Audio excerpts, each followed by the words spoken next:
congelado. Ok, vamos a hablar hoy entonces de lo que son las cadenas de Markov, ¿sí? Pero antes de hablar de las cadenas de Markov, me gustaría que vayamos entrando, porque ya estamos entrando ya en lo que son los procesos estocásticos, entonces me gustaría que lo vayamos haciendo como paulatinamente, ¿verdad? La primera pregunta que nos vamos a intentar responder es, ¿qué es un proceso estocástico? Porque ese es el nombre de la clase, ¿verdad? Y entonces es importante entender qué es un proceso estocástico. Bueno, pues un proceso estocástico es un proceso, ¿sí? En el que usted alimenta a ese proceso con una entrada o con un input. El proceso, tal y como el nombre lo dice, hace alguna serie de operaciones acá y le devuelve a usted una salida. Y alguno dirá, alguno que ya tenga cierta fortaleza matemática, profesor, pero esa es la definición de función también. Yo le doy una entrada y la función me da una salida. Sí, pero la característica de un proceso estocástico es que esta salida es incierta. ¿Sí? Es una salida incierta. ¿Cómo así? Bueno, si usted aquí mete una galleta, este proceso, después de cierto tiempo, y vamos a hablar un poquito más de eso, le puede devolver, por decir algo, ¿verdad? Estoy siendo exagerado, una banana, le puede devolver eh, una cruz, le puede devolver una taza de café. O sea, aunque si yo repito un procedimiento con una entrada 3 veces, 4 veces, 5 veces, la salida que me va a devolver el proceso es desconocida, es incierta. Pero lo bueno de la incertidumbre o lo bueno de la visión matemática frente a la incertidumbre es que nos ha permitido eh, reducir los grados de libertad de esa incertidumbre. Es decir, pese a que hay muchos procesos que son complejos e impredecibles, nosotros más o menos con la visión matemática podemos tener una idea de qué cosas es posible esperar y qué cosas no. Y más allá de eso, con qué probabilidad puedo esperar yo que ocurran ciertas cosas y con qué probabilidad puedo esperar yo que no ocurran, ¿verdad? Entonces, en esencia, un proceso estocástico es eso, pero es un poco más que eso, ¿verdad? Porque aquí adentro hay como etapas, ¿sí? Por las que va pasando la entrada hasta devolver la salida. Entonces, vamos a hacer la definición formal de lo que es un proceso estocástico, ¿sí? Eh, un proceso estocástico es una familia, una sucesión, podríamos decir, de variables aleatorias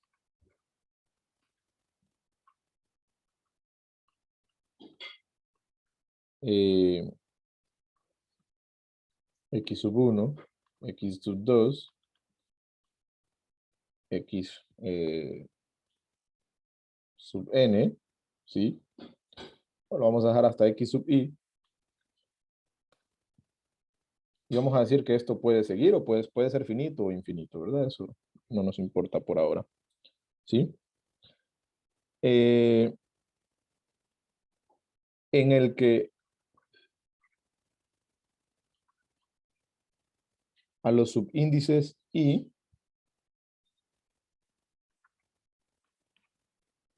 a los subíndices, vamos a decirlo así nada más,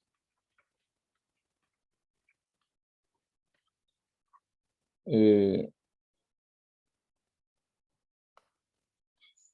mejor dicho así, en el que los subíndices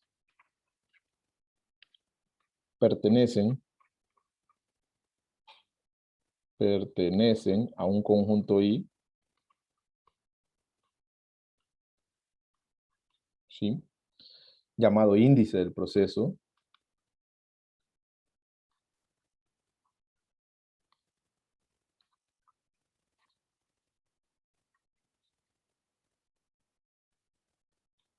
y a los valores que puede tomar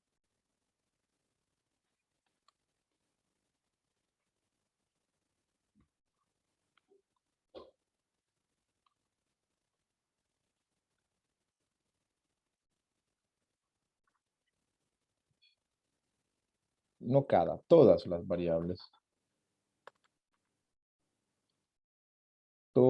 a los valores que pueden tomar todas las variables, se le llama espacio de estados. Pues bueno, en esencia eso es un proceso estocástico, ¿verdad? Por ejemplo, nosotros podemos tener a una persona por acá que se enfrenta a la decisión de tomar la puerta 1 o de tomar la puerta 2.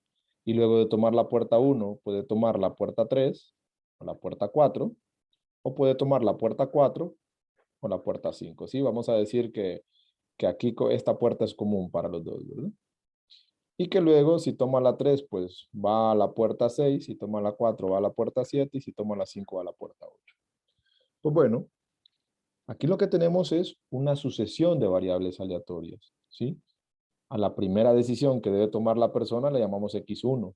¿Qué valores puede tomar X1? Pues puede tomar el valor 1 y puede tomar el valor 2. ¿Con qué probabilidad? Bueno, podríamos asumir en este caso que es un medio en cada una, o podríamos decir que 2/3 para la primera o 1/3 para la segunda. La distribución de probabilidad por ahora no me importa. Lo que me importa es que la persona en esta primera etapa va a elegir una de estas dos puertas con cierta probabilidad.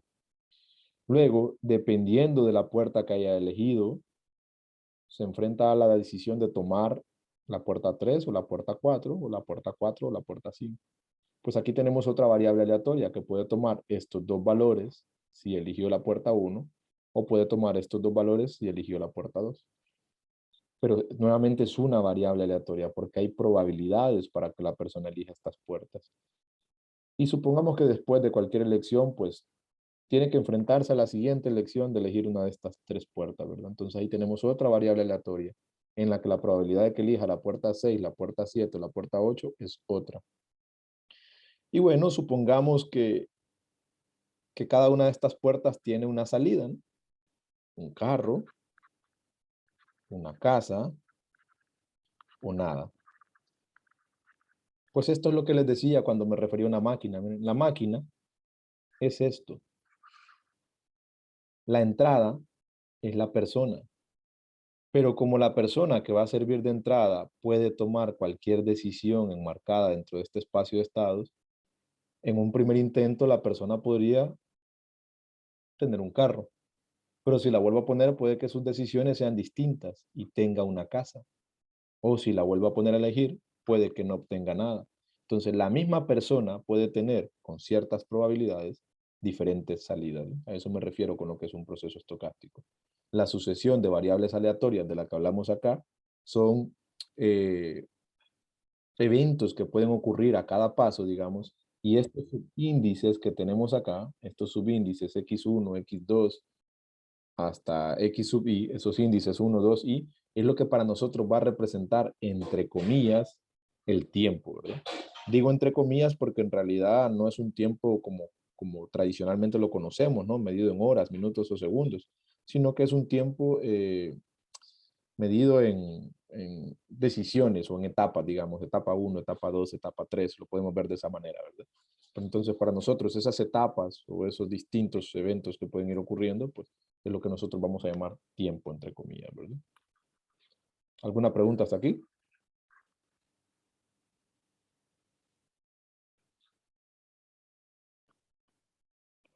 Ok, No, no. parece que no, ¿verdad? Bien. Entonces, ese conjunto índice I, que puede ser finito o infinito, es a lo que nosotros vamos a llamar tiempo, ¿verdad? Que puede ser continuo o discreto también, pero particularmente en esta clase nosotros nos vamos a enfocar en los eventos de tiempo discreto, ¿verdad? En los procesos de tiempo discreto.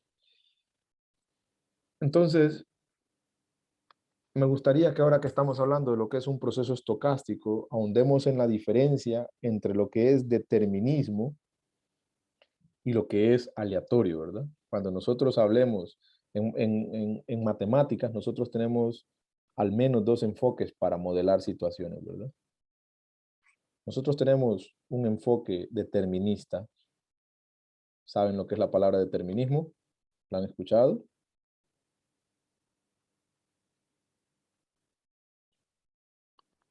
No, Lick. ¿Pero ya llevaron ecuaciones diferenciales alguno? Sí, Ok, pues todos esos modelos de ecuaciones diferenciales, el de masa resorte, el de crecimiento poblacional, el de enfriamiento de Newton, todos esos modelos son deterministas. Ya vamos a ver por qué. Pensemos, por ejemplo, en una ecuación diferencial, derivada de y con respecto al tiempo igual a y. Bueno, pues intentamos resolver sujeto a la condición inicial y de 0 igual a 1. ¿Sí? Por poner un ejemplo. Esto puede modelar, digamos, el crecimiento de una población de bacterias. Me parece que así se enseñan ecuaciones diferenciales, si no me equivoco, ¿verdad? Tengo años de no darla. Y decimos pues que en el tiempo cero hay apenas una bacteria, ¿verdad? O qué sé yo. Eso significa esta condición inicial. Pues cuando nosotros resolvemos esta ecuación diferencial, me parece que se separaban variables, ¿verdad? Queda de y sobre y, de t, integramos ambos lados y al final lo que tiene aquí es el logaritmo natural de y igual a t y resolviendo ahí unas cositas, pues llegamos a que y de t es igual a una constante e a la yt, ¿verdad? Esta es la solución de esa ecuación diferencial, ¿sí?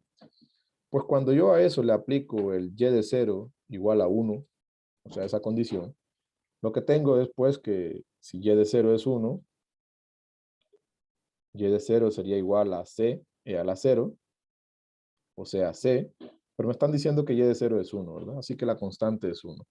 Por lo tanto, siempre para esta entrada, ¿sí? Para esta entrada, la salida que yo voy a tener va a estar encapsulada en el comportamiento de esta solución, donde la constante es 1, ¿verdad? Y lo que tengo es e a la y.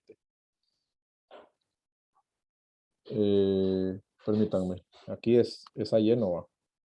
No sé por qué estoy poniendo esto allí. Es así.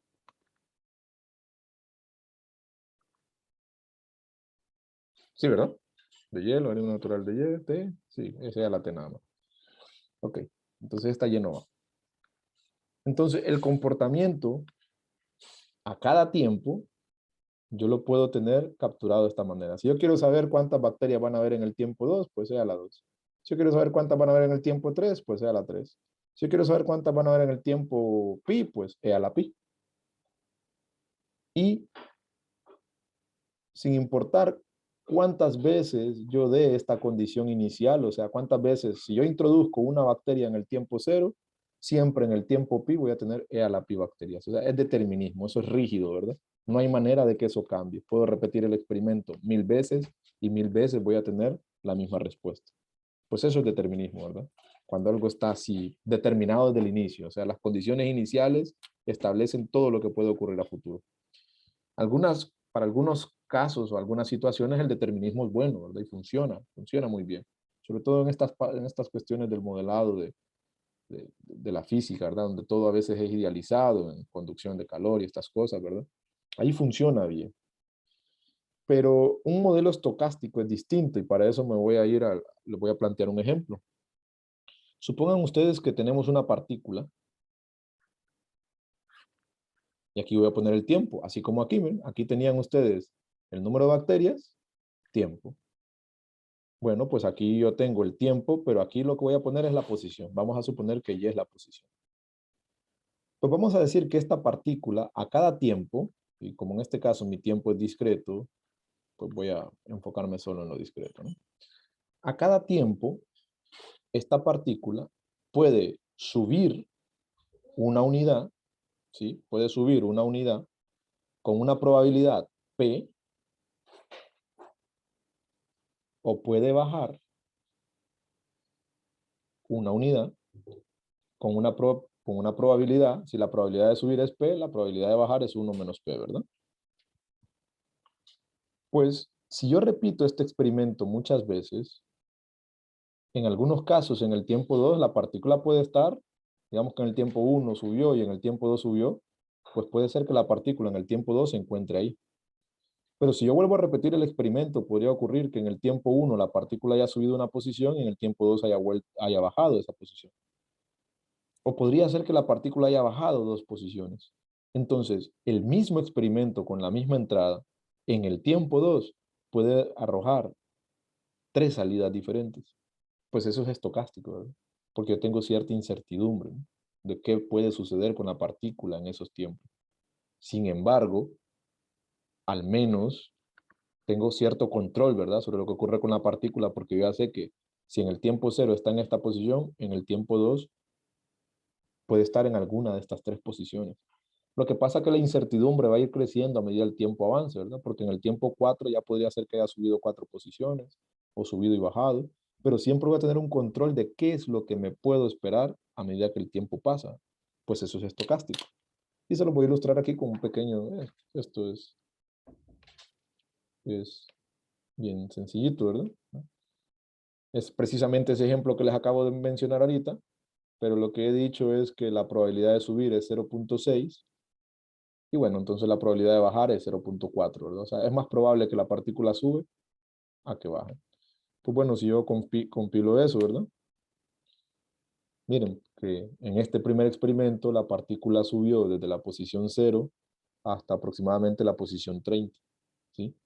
Pero si yo volviera a repetir el experimento, creo que lo dejé para que esté en la misma gráfica, miren que aquí lo que ocurrió fue este otro comportamiento y la entrada del proceso ha sido la misma. Miren, parte del mismo punto. Pero la salida del proceso han sido distintas, ¿sí? Y yo puedo repetir nuevamente ese proceso y voy a tener comportamientos distintos. Ahora, ¿qué es la ventaja? ¿Y cuál es la ventaja entonces de los procesos estocásticos? Que bueno, que si yo repito un experimento muchas veces, yo puedo hacerme una idea del comportamiento, ¿no? En repetir el experimento 1, 2, 3, 4, 5, 6, 7, 8, 9 veces, ¿verdad? Pero en 8 de las 9 veces, la partícula estuvo en una posición por arriba y solo en una de las 9 veces estuvo en una posición por debajo. Miren, con 9 experimentos ya tengo una conclusión súper tonta, ¿verdad? Pero ya tengo cierta información. Pues eso es lo que nosotros vamos a intentar aprender en esta clase, ¿verdad? Cómo sacar información eh, de procesos que tienen cierto nivel de incertidumbre, ¿verdad? Pues, pero entonces he querido también explicarles con esto, ¿verdad? La diferencia entre los dos enfoques, digamos, más clásicos, ¿verdad? Que existen en matemáticas, ¿sí? Uno es el determinismo y otra cosa, pues, son los procesos estocásticos, ¿verdad? Son dos formas de modelar fenómenos que tienen enfoques distintos, pero que ambos son útiles, ¿verdad? En ciertos escenarios, bajo ciertos contextos. Pues bueno, ¿alguna pregunta con lo que es un proceso estocástico? Sí, Lick. Dígame. Lick, ¿existe la probabilidad de que un proceso estocástico tenga la misma salida? Bueno, sí, existe, pero eso depende mucho de qué tanta complejidad tenga el proceso, ¿verdad? Por ejemplo, si mi proceso estocástico es lanzar una moneda al aire 2 veces, si yo repito ese experimento 10 veces, es muy posible que en varias ocasiones, ya sea, el experimento consiste en lanzar la moneda al aire 2 veces. Tengo una variable x1 y una variable x2, ¿sí? Mejor dicho así, voy a quitar este 1 y este 2. Voy a lanzar la moneda al aire 2 veces. En cada intento puedo tener cara o escudo, mejor dicho, o letra. Escudo o letra. Si yo repito el experimento 20 veces, es posible que en varios de ellos la salida en X2 sea escudo, ¿no? Que se repita la salida. ¿Pero por qué se repite la salida? Porque como mi espacio de estados es pequeño, la probabilidad de que un estado se repita es alta, ¿no?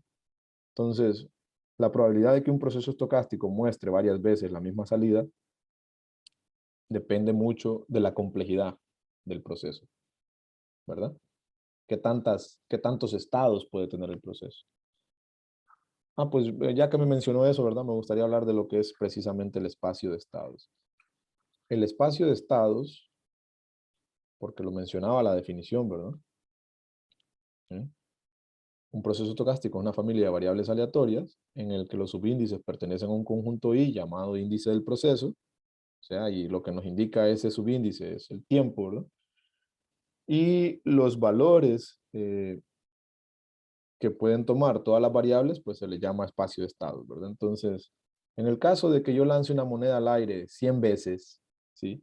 Aunque las variables aleatorias sean 100, ¿cuál es mi espacio de estados en ese caso? ¿Qué puedo obtener yo en cada una de esas variables? Cara.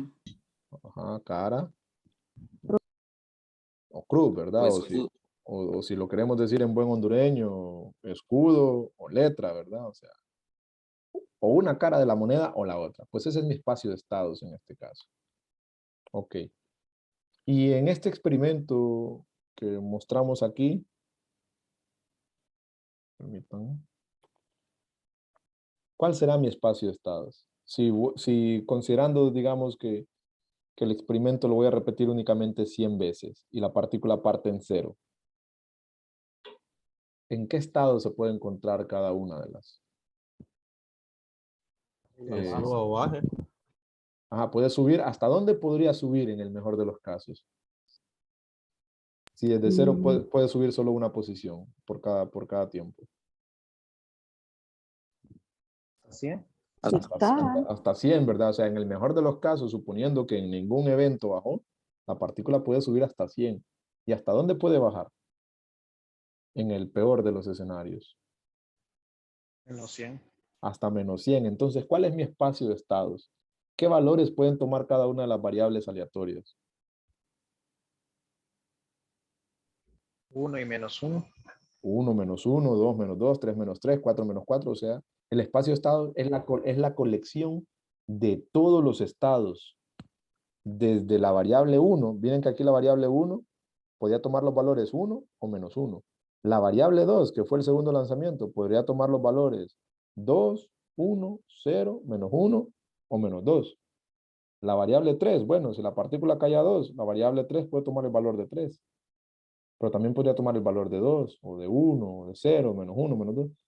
Pero todas las variables, cuando yo uno los estados que puede tomar cada una de las variables, el espacio de estados, entonces es todos esos valores, ¿verdad? Considerando a todas las variables. ¿Se entiende lo que es el espacio de estados? sí, O sea, no son los estados que puede tomar una variable de la familia de variables que van a conformar el experimento, sino los estados que pueden tomar todas, ¿verdad?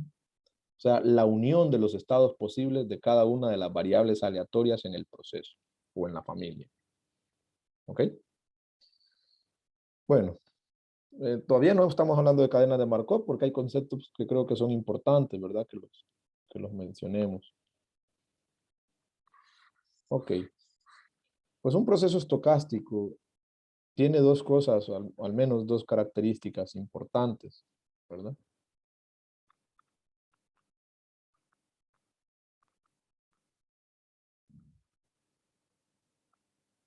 Una de las características importantes del proceso estocástico está ligado al tiempo, a lo que nosotros llamamos tiempo, ¿sí? Que en la definición que yo di anteriormente, el tiempo venía dado ¿por quién?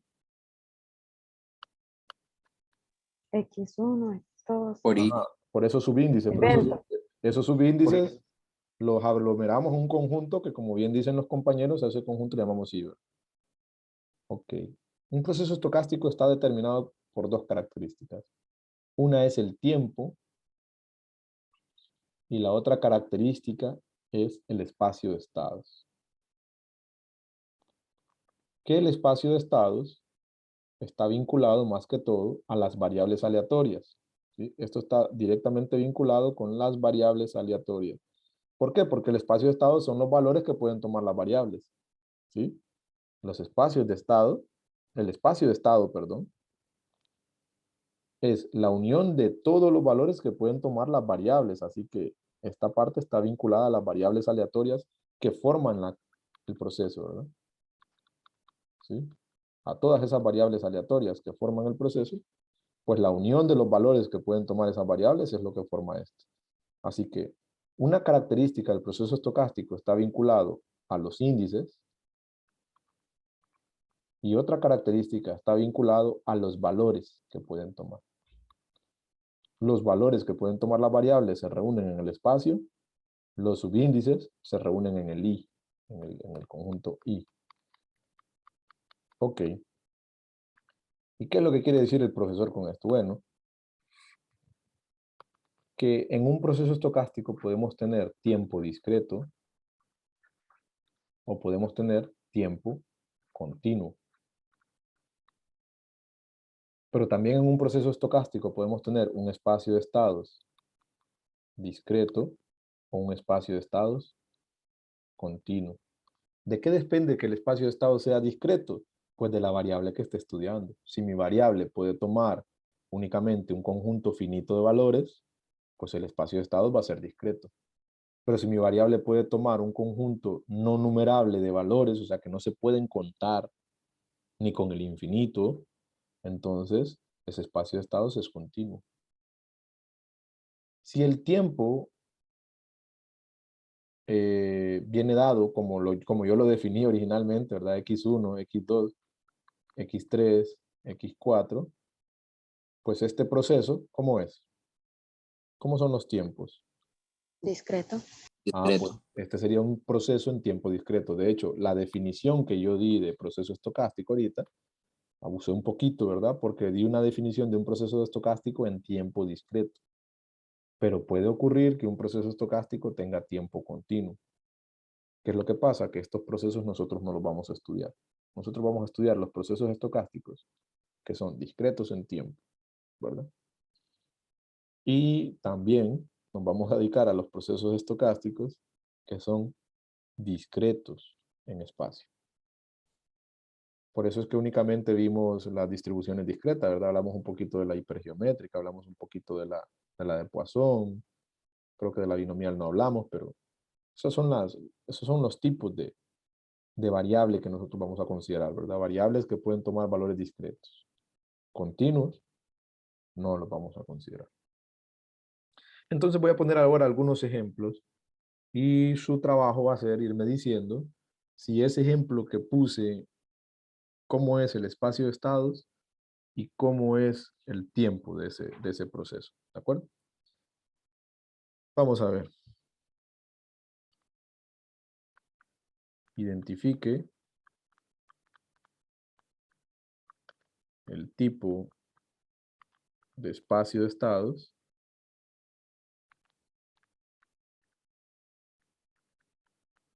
y el tiempo de los siguientes procesos.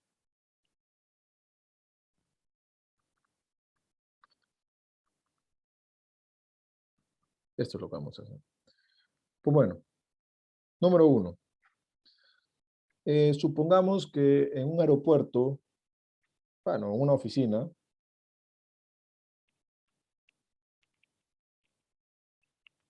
monitorea, vamos a empezar por aquí, monitorea a cada hora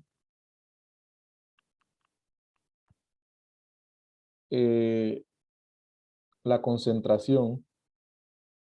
Con esto del COVID, esta es una variable muy estudiada, ¿verdad? La concentración de carbono en el local.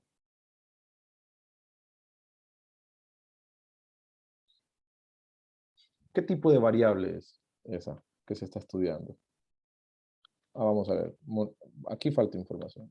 Una oficina monitorea, no, ya está completa la información. A cada hora, la concentración de carbono en el local.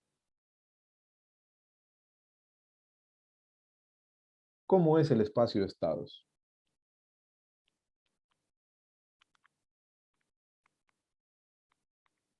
Bueno, cuando yo les pregunte cómo es el espacio de estados, usted lo que tiene que pensar es cuál es la variable que se está monitoreando. Vamos a ver, supongamos que la oficina abre a las 7. A las 7 se hace un control del carbono, a las 8 se hace otro control del carbono, a las 9 se hace otro control del carbono porque nos dicen a cada hora, ¿verdad? A cada hora. A las 10 se hace otro control y así sucesivamente. Pero a las 7 lo que tenemos es que se acaba de analizar la variable X1. A las 8 lo que se acaba de analizar es la variable X2. A las 9 lo que se acaba de analizar es la variable X3. Pero ¿qué es lo que se está analizando? A las 7, ¿qué es lo que se está midiendo? La concentración de carbono. ¿Y qué valores puede tomar una concentración de carbono? Yo sé que no son expertos en concentración de carbono, pero pensemos, ¿cómo se mide la concentración de algo en un espacio? Considero que es algo ¿Qué discreto, no? es algo. No escuché bien, ¿se me repite? Por porcentaje. A veces se mide por porcentajes, correcto, es una buena observación. ¿Y esos porcentajes, cómo son los valores que pueden tomar? Continuos.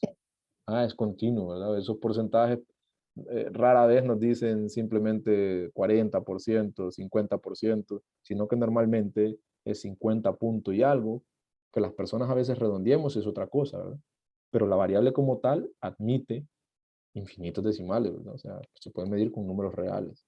Entonces, el espacio de estado, es decir, los valores que puede tomar la variable, son continuos. ¿Y el tiempo cómo es en este caso? Discreto. Discreto porque es una medición por hora, ¿verdad? Entonces, el tiempo es discreto. Bien. Segundo ejemplo. Un aeropuerto, ahora sí, monitorea el número de aviones que aterrizan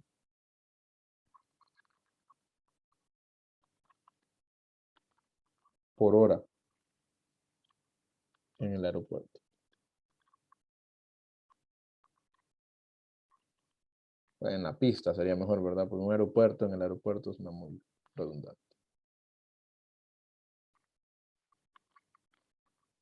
Ok. ¿Cómo es el espacio de estados? Discreto. ¿Por qué? Porque es un valor dado de hay 5 aviones, o hay 0 aviones, o hay un avión. No puede decir hay 1.5 aviones. Correcto. Nadie va a decir, ¿verdad? Aterrizaron 5.5 aviones, ¿verdad? Porque en todo caso ese del punto 5 no aterrizó, ¿verdad? Cayó nada más el medio pedazo de avión, ¿verdad? Entonces el espacio de estados es discreto. ¿Y el tiempo cómo sería en este caso? También discreto. Discreto también. El tiempo sería discreto también, ¿no? Ah, bueno, pues este es el tipo de procesos que nosotros vamos a estar estudiando, miren, más que todo, donde el espacio y el tiempo sean discretos, ¿sí? Que aunque pueda parecer muy limitado, hay muchas aplicaciones, ¿verdad?, que se pueden estudiar con este enfoque. Y bueno, un último ejemplo. El número de llamadas, digamos, que un call center recibe, el número de llamadas que un call center recibe en el tiempo T. ¿Qué estamos estudiando? El número de llamadas. Ok, esa es esas son las variables entonces. ¿Y cómo es el espacio de estados entonces? Discreto. Discreto. ¿Y el tiempo cómo sería en este caso? Continuo. Continuo, ¿verdad? Porque ahora el tiempo en el que yo puedo recibir la llamada puede ser a cualquier hora del día, ¿verdad? Y cualquier hora del día admite mediciones con números reales, ¿verdad? Entonces el tiempo en este caso sería continuo. Y alguien dirá, bueno, ¿y cómo sería lo del índice cuando el tiempo es continuo? Bueno, lo del índice cuando el tiempo es continuo sería un intervalo, ¿verdad? Dependiendo cómo lo quieran medir ustedes, de 0 a 5, si es que son horas, ¿verdad? Y cuando el tiempo es discreto, ¿cómo se da el intervalo? Bueno, cuando el tiempo es discreto, el intervalo se da, el índice se da mediante una colección, ¿verdad? Digamos, si usted quiere empezar desde x sub 0, pues 0, 1, 2, 3. Si usted quiere empezar desde x sub 1, pues ya eso es cuestión de gusto, ¿verdad? Pero entonces, en un experimento discreto, el índice que nos dice los valores temporales se da de esta forma. Y en un proceso estocástico de tiempo continuo, el índice que nos dice los valores temporales se da como un intervalo. ¿Ok? ¿Hasta aquí? ¿Estamos bien? Sí, Bien, pues vamos a ir aterrizando ya a lo que a nosotros nos interesa y es lo que es una cadena de Markov. Una cadena de Markov es un tipo de proceso estocástico, que es en el que nosotros nos vamos a enfocar. ¿Sí? Entonces, ahora sí. Cadenas de Markov.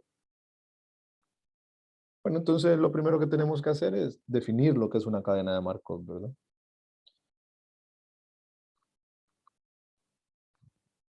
Entonces, es un proceso estocástico. Vamos a ver, una cadena de Markov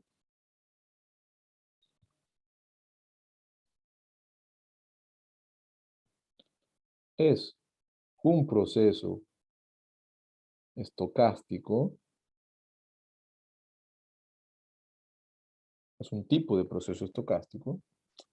Qué feo me sale esto.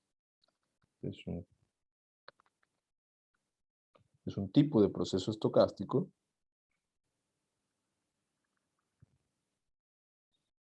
sobre un espacio de estados discreto, al que vamos a llamar S al espacio de estados, en el que además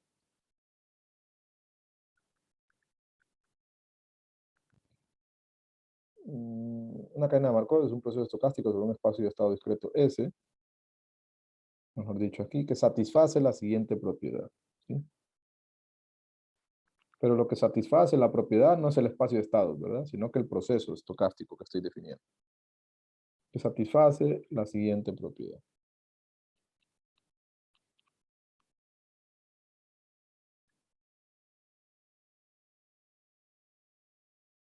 Ok.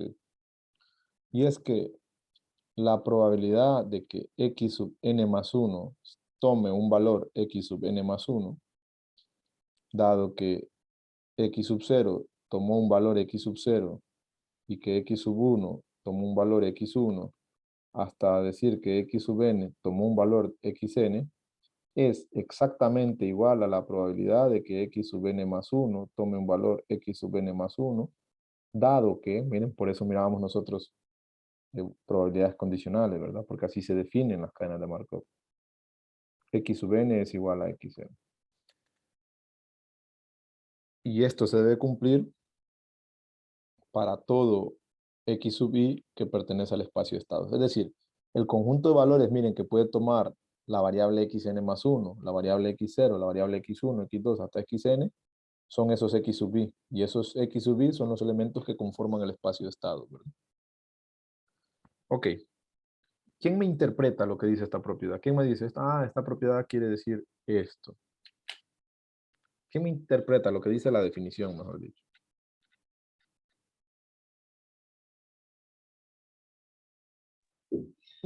Me parece que sin importar qué condición se cumple, o sea que, como en el ejemplo de las puertas, qué puerta cumple, al final va a llegar al mismo resultado. El ejemplo de las puertas satisface esto, correcto. Entonces, lo que quiere decir esta ecuacioncita que está aquí es que la probabilidad de que en el tiempo n más 1 la variable aleatoria tome este valor, dado que en el tiempo 0 tomó este valor, en el tiempo 1 este valor y así sucesivamente hasta que en el tiempo n tomó este valor, es exactamente la misma que la probabilidad de en el tiempo n más 1 tomar este valor, que es x sub n más 1, dado que en el tiempo n tomó este valor. O sea, lo que pase en el tiempo n más 1 en realidad depende únicamente de lo que pase en el tiempo n. Esto no interviene en nada en lo que va a pasar en el tiempo n más 1. Esto no interviene en nada en lo que va a pasar en el tiempo n más 1. Lo único que interviene en lo que va a pasar en el tiempo n más 1 es esto. A eso se refiere. A eso se refiere. Es decir, en el ejemplo de las puertas, por ejemplo, lo vamos a exagerar un poquito, ¿verdad? Tenemos aquí dos puertas, 1 y 2. Luego tenemos la puerta 3, la puerta 4, la puerta 4, la puerta 5. Luego tenemos la puerta 6, la puerta 7, 8 y 9. Y yo pregunto, ¿cuál es la probabilidad de que en el tiempo 3 una persona entre en la puerta 7, dado que en el tiempo 1 entró en la puerta 2 y en el tiempo 2 entró en la puerta 4, pues realmente lo que hizo la persona de acá a acá no afecta en nada. Porque la probabilidad de que una persona entre en la puerta 7, dado que está aquí en 4, ¿cuál es? Si aquí está el individuo. ¿Cuál es la probabilidad de que entre en la puerta 7? Suponiendo que Un medio. es un medio, ¿verdad? Si el individuo está aquí en la puerta 4, la probabilidad de que entre en la puerta 7 es un medio. ¿Influye en algo que haya empezado en 2 o que haya empezado en 1? No. No, ¿verdad? Entonces, esa es la propiedad que se conoce como propiedad de Markov, que dicho en términos sencillos, una cadena de Markov es un tipo de proceso estocástico en el que la probabilidad de lo que ocurra en el siguiente paso depende únicamente de lo que ocurrió hoy. No de lo de ayer, no de lo de anteayer, de lo que ocurrió hoy. O la probabilidad de lo que ocurra hoy depende únicamente de lo que ocurrió ayer. O generalizando, la probabilidad de que ocurra algo en el tiempo T depende únicamente de lo que ocurrió inmediatamente en el tiempo anterior, ¿no? Eso es. Esta es la propiedad de Markov.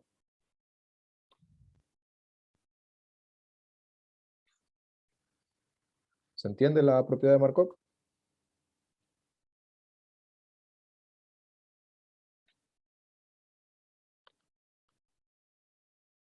¿Hola?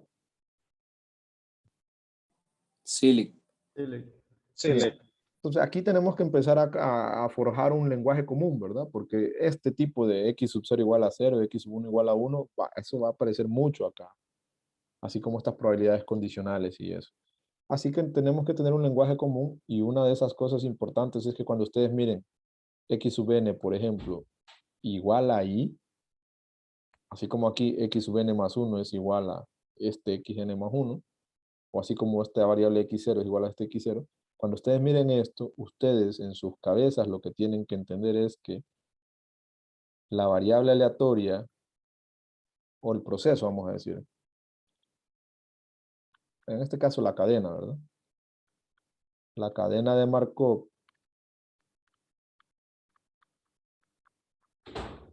entra en el estado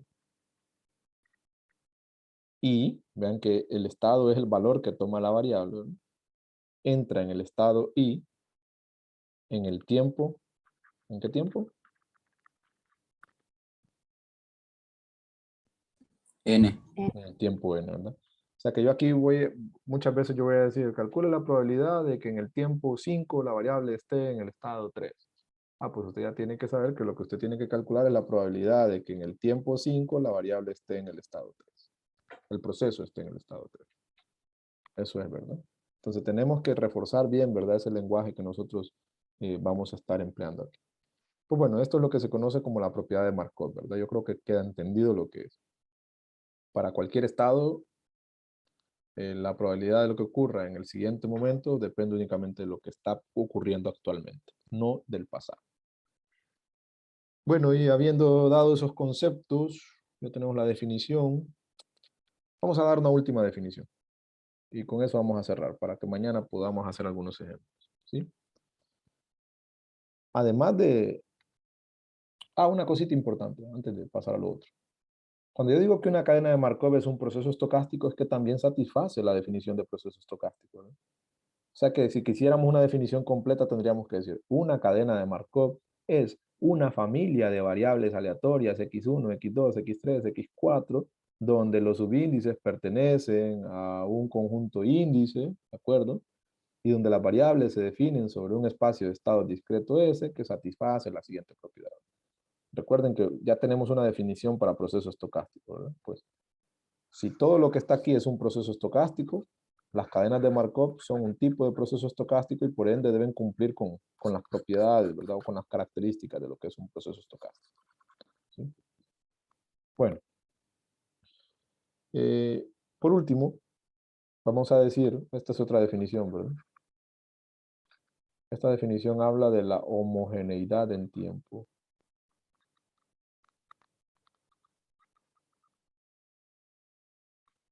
¿Sí? Entonces vamos a decir que una cadena de Markov es homogénea en tiempo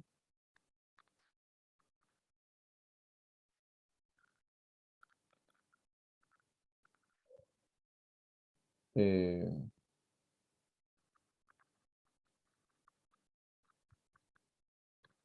en tiempo si la probabilidad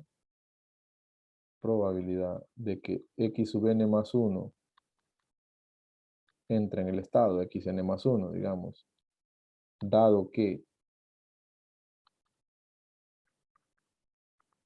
x sub n está en el estado de x sub n, pues es exactamente lo mismo que la probabilidad de que en el tiempo 1 estemos en el estado xn más 1, dado que en el tiempo 0 estuvimos en el estado de xn. O sea, la homogeneidad lo que nos dice es que yo tengo aquí un conjunto de estados, digamos.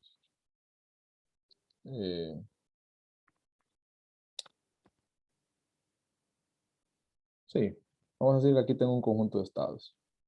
1, 2, 3 y 4. ¿Sí? Este es el estado 1, este es el estado 2, el estado 3 y el estado 4. Y digamos que en el tiempo 1, digamos que esto se comporta así. Esa es la cadena más sencilla que me puedo formar, ¿verdad? Entonces, si la partícula en el tiempo 0 está aquí, en el tiempo 1 tiene que estar aquí. En el tiempo 2 tiene que estar aquí. En el tiempo 3 tiene que estar aquí. En el tiempo 4 tiene que estar aquí. En el tiempo 5 tiene que estar aquí. Y en el tiempo 6 tiene que estar aquí. Y así sucesivamente, ¿verdad? Entonces, vean que la probabilidad de que x4 esté en el estado 1, dado que x3 está en el estado 4, por poner un ejemplo, es exactamente la misma que la probabilidad de que, vamos a ver, aquí hubiera seguido x7, voy a hacer una vuelta más, x6, x7, aquí ¿quién seguiría? x8, ¿verdad? Es exactamente la misma que la probabilidad, por ejemplo, de que x8 esté en el estado 1, dado que x7 estaba en el estado 4. Y es exactamente la misma que la probabilidad de que en el tiempo 0 la partícula esté en el estado 1, dado que en el tiempo, qué sé yo, no tengo un tiempo anterior, ¿verdad? Lo hubiera tomado para 1 mejor. Sí, de hecho lo voy a hacer para 1, para que esta definición tenga más sentido. O sea, la propiedad de la homogeneidad se traduce a esto, ¿verdad? Pero para que encaje con los subíndices que tengo ahí, los que tengo aquí sobre todo, lo voy a hacer específicamente para esto, para x1. ¿Sí? Vamos a ver, entonces, la probabilidad de que x1 esté en el estado 2, dado que x0 está en el estado 1, ¿sí? Es exactamente lo mismo, miren, que la probabilidad de que en el tiempo 5 la cadena esté en el estado 2, dado que en el tiempo 4 está en el estado 1. ¿A qué me refiero con eso? Que la probabilidad de pasar de este estado, del estado 1 al estado 2, no depende de quién.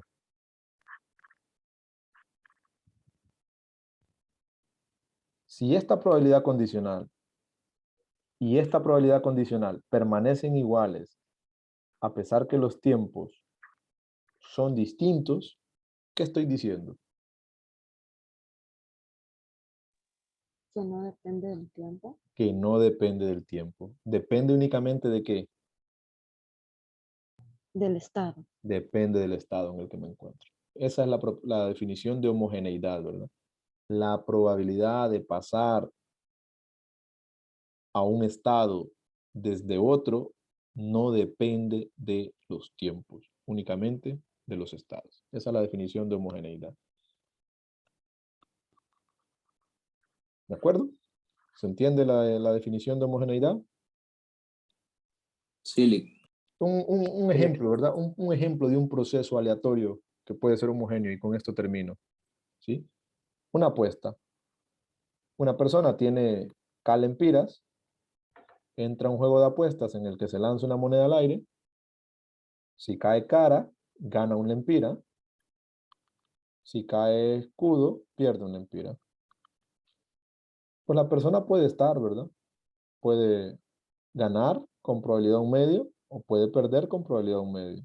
Si gana, puede ganar después con probabilidad 1/2 y tener K más 2 lempiras, o puede perder con probabilidad 1/2. Entonces esta persona puede empezar aquí, en el tiempo 0, y en el tiempo 1, pues dependiendo, si cae cara, gana, y está aquí, o puede estar aquí, ¿verdad? Pero supongamos que está aquí. Y en el tiempo 2 vuelve aquí. ¿Cuál es la probabilidad de que X3 vuelva a ser K más 1? O sea, que en el tiempo 3 vuelva a tener K más 1 lempiras, dado que en el tiempo 2 tiene K lempiras. Bueno, esa la sabemos, ¿verdad? Pero la pregunta más que todo es, ¿será esta cadena homogénea? O sea, esta probabilidad será exactamente lo mismo que la probabilidad de que en el tiempo 1 tuviera K más 1 lempiras, dado que en el tiempo 0 tenía K lempiras. ¿Son iguales estas probabilidades? Estas Sí, dos. Sí, ¿verdad? Porque si la persona tiene K lempiras, la probabilidad de pasar de K a K más 1 es 1/2 siempre. Sin importar si estaba en K en el tiempo 0 o si volvía a K en el tiempo 2, o si gané y gané, gané y perdí, perdí y volví aquí acá en el tiempo 8. La probabilidad de pasar acá más 1 en el siguiente paso no depende del tiempo en el que caí acá, depende únicamente del hecho de que estoy acá. Y porque estoy ahí, mi probabilidad ya es la misma que como que si el proceso iniciara, ¿verdad? Desde 0. Ese es un ejemplo de un proceso o de una cadena Markov que es homogénea en tiempo. Entonces, en resumen, sabemos lo que es un proceso estocástico. Nosotros vamos a estudiar un tipo de proceso estocástico que tiene una característica, que es la propiedad de Markov, que lo que establece es que para que un proceso estocástico sea una cadena de Markov, el espacio de estados debe ser discreto y debe cumplir la propiedad que la probabilidad de lo que ocurra en el siguiente paso depende únicamente de lo que ocurrió en el paso anterior. Y además, el tipo de procesos que vamos a estudiar son homogéneos en tiempo, es decir, la probabilidad de acceder a un estado en el siguiente tiempo va a depender únicamente del estado en el que estaba en el tiempo anterior, ni siquiera del tiempo. ¿Ah? Ese es el tipo de procesos que vamos a estudiar. Y más allá de eso, pues hay un mundo de tipos de procesos estocásticos que ustedes pueden investigar después, que pueden ser continuos en tiempo, continuos en espacio de estados, etc. Pero nosotros vamos a estudiar este tipo de proceso en particular, que no es poca cosa, desde ya se los digo, ¿verdad? Que aunque sea muy específico, hay un mundo de aplicaciones ahí.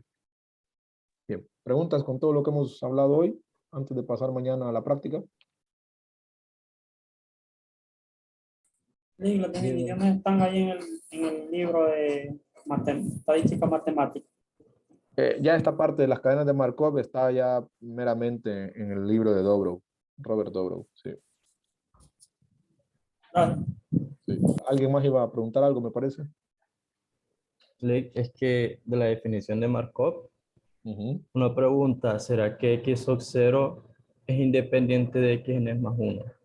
O sea, si son variables independientes. Igual que x1 es independiente de x en es más 1. ¿Cómo? No lo entendí. ¿Será que X0 me dice? Es La definición de independiente. Markov, Ujú. de x en es más 1, por la definición de Markov. Ok, la definición de Markov está acá. X0 es el primer paso y acá tenemos xn más 1. Si esto, lo que ocurra en X0 depende de lo que ocurrió en xn más 1. Me imagino que serán independientes, ¿verdad? Las dos variables. A ver, eso es algo que creo que nosotros, bueno, sí, creo que está en el sílabo y lo vamos a estudiar, que a veces, yo puedo revertir en tiempo este proceso. Es decir, si, porque después vamos a ver lo que es una transición multipaso, ¿verdad? O sea, cómo a partir del tiempo 0 establecer una proyección de lo que va a ocurrir en el tiempo n más 1. Ojo, no porque lo que ocurra en n más 1 dependa estrictamente de 0, ¿verdad? Pero sí que hay probabilidades de que favorezcan o no, ¿verdad? A partir de un punto de partida. Vamos a analizar eso. Pero entonces van a haber ciertos tipos de procesos que se puede revertir el tiempo. Es decir, si yo llegué acá, en el tiempo n más 1, ¿desde dónde pude haber partido? ¿Verdad? O sea, eso se puede establecer. Para hacerles una idea, Si alguien ¿Tiene otra clase o algo? Ya terminamos, ¿verdad? Solo voy a intentar responderle a Colby. Si en el tiempo 0 una persona empieza una apuesta con K dólares y en el tiempo 4 y en el tiempo 4 esta persona tiene K más $3, digamos. Nosotros podemos hacer como una especulación de con cuánto dinero empezó la persona a jugar. ¿Sí? Suponiendo, ¿verdad? El experimento de que se lanza una moneda al aire y gana $1, ¿sí? Por cada lanzamiento. Nosotros podemos hacernos una idea. ¿Cómo? Porque si esta persona pasó de tener K a tener K más 3 en el tiempo 1, pudo haber ganado o perdido. Aquí estoy en K más 1. En el tiempo 2 pudo haber ganado o perdido. Aquí estoy en K más 2. En el tiempo 3 pudo haber ganado o perdido. ¿Verdad? Voy a poner aquí un tiempo 3. La verdad que esto no está relacionado con esto. La cosa es que después de 4 pasos yo llegué aquí. Yo no sé si esta persona perdió en el tiempo 1, o perdió en el tiempo 2, o perdió en el tiempo 3. Lo que sabemos es que esta persona perdió en algún tiempo, ¿verdad? Tuvo que haber perdido algún dólar en algún intento, ¿estamos de acuerdo? Porque si hubiera ganado en todos, aquí hubiera tenido K más 1, K más 2, K más 3, K más 4, ¿verdad? Ah, bueno, pues entonces como estoy en X más 3, yo puedo hacerme una idea de dónde pudo haber partido esta persona en el tiempo 0, ¿verdad? Estamos de acuerdo, si K fuera 100 y esta persona tiene 103 lempiras, estamos de acuerdo que no pudo haber empezado, que X0 no pudo haber sido 0, ¿verdad? Porque si solo ganaba $1 y hizo 4 intentos para llegar acá, esto lo descarto. Entonces, sí hay maneras de establecer como una hipótesis de lo que pasaba en X0 si en X4 llegué acá. No sé si se entiende. Sí, Hay ciertos valores que se podrían, que son posibles, ¿verdad? Que son probables. Y eso se llama reversibilidad en tiempo. Hay cadenas de Markov que son reversibles en tiempo y es algo de lo que vamos a intentar estudiar. Así que sí, como cierta dependencia inversa, ¿verdad? En el tiempo. ¿De acuerdo? Bueno, pues si no hay más preguntas, chicos, nos quedamos hasta ahí. Los apuntes no los he actualizado, ¿verdad? Por eso hoy todo lo hicimos así, a puro lápiz. Pero bueno, voy a tratar de actualizarlos mañana para subirlos. Nos quedamos hasta ahí. Hasta luego. No, hasta mañana. Nos vemos, Lick. Gracias. Vaya a la orden. Tarde. Buenas tardes.